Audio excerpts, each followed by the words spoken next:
Today we will be unboxing some Bootstrap trays that I had ordered online.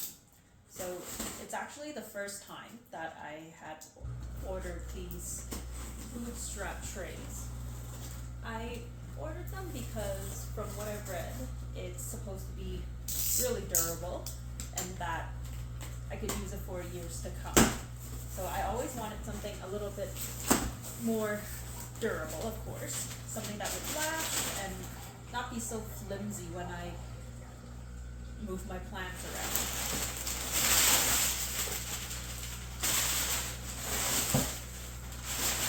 Ooh, this is promising already. So these ones that I have here are the 6-cell trays. Now, these look really thick. Like, you can hear that it's thick. If I were to really squeeze it, you can actually see that it'll bend a bit, but this is actually really durable stuff.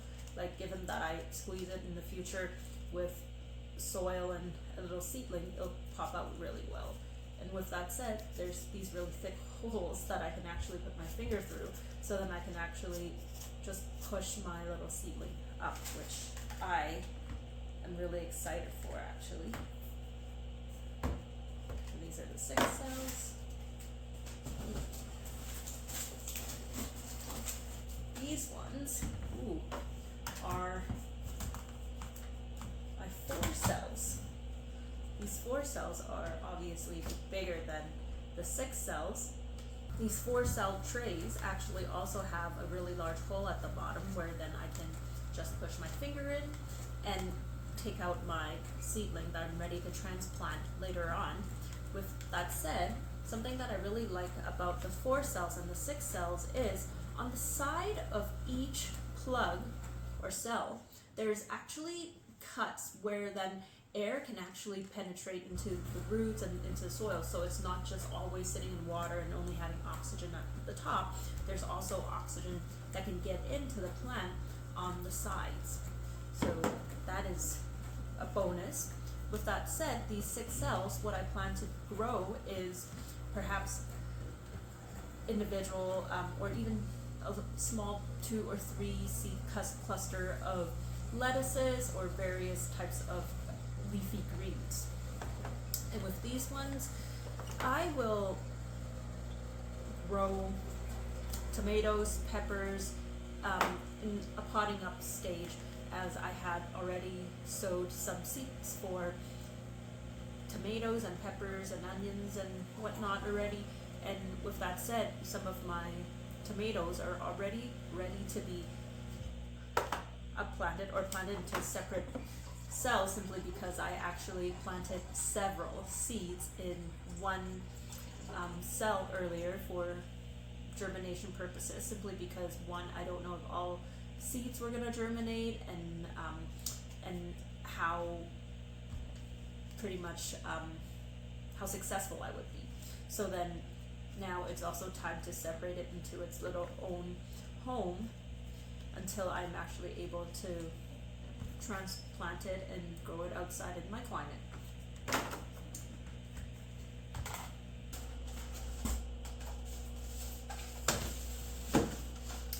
So these ones are, let me count, 1, 2, 3, 4, 5, 6, 7, 8, 9, 10, so the 50 cells. So these 50 cells, I wish they were as thick as the 4 cells and then the 6 cells here. You can hear that there's like a little crisp sound to it. I do wish it was a little thicker, but nonetheless, this is actually really sturdy. This won't actually bend when I put soil in, and if I was to hold it as such and move it around. The hole at the bottom is not exactly that big. I can barely put my index finger past, like, it's like half a knuckle worth. So not very big for these holes, and there actually isn't any side cuts for air or anything like that. With that said, I will still grow a lot of my leafy greens in here. One thing that I plan to do this year is actually seed and grow more than, or have seedlings ready, shall I say, for more than I perhaps need, so then I can actually have choices and extras to choose from. With that said, I'll actually be helping some of my friends and community groups that I belong to with growing some of the gardens that are in the area. So I foresee that a lot of these seedlings at the end of the day will actually end up being used.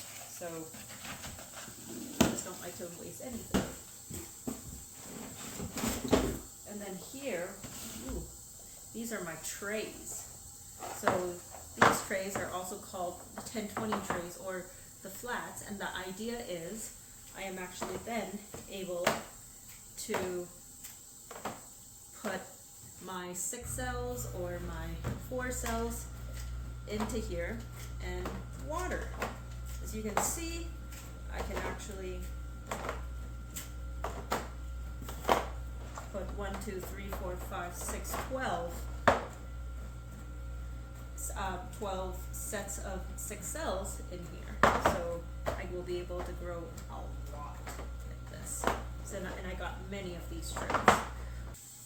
They are really sturdy. Like, I am actually really trying to twist it, and you can see it's barely budging. It's really, you can hear it too. So, and with that said, I can then put a lot of these 4 cells in there. Let's see how many 4 cells I can put in here. 2, 3, 4. We can put in 8. So this would be really nice for when I am moving some of these around.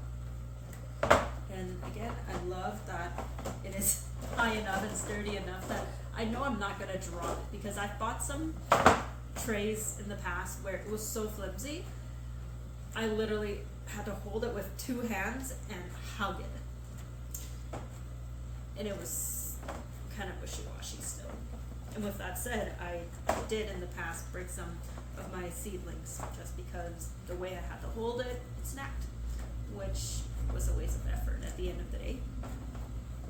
And these ones, what I like is also, it's not exactly tight, so there's actually a little gap here where you can see that I can put my index finger through.